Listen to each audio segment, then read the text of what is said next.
तुषार। तुषार कुशलपुर देश का राजा था। एक तुषार नाम का राजा था। कुशलपुर देश का राजा था। उसे अलग अलग तरह की वेशभूषा पसंद थी। ठीक है, इन अलग अलग तरह के कपड़ा पहनना पसंद था। एक दिन राजा को सोने के रंग की वेशभूषा पहनने का मन हुआ। सोने के कलर का वेशभूषा पहनने का मन हुआ उसको, लेकिन ऐसी वेशभूषा बाजार में कहीं भी नहीं मिली।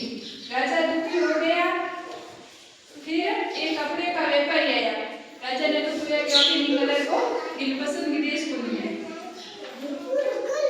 उस व्यापारी आया, उससे बोला मैं बना दूंगा। एक व्यापारी आया और बोले कि मैं सोने के कलर की वेशभूषा बना दूंगा। अगले दिन राजा को मिल गई वो अपनी पसंदीदा वेशभूषा। तुषार का राजा था। वेशभूषा बनाने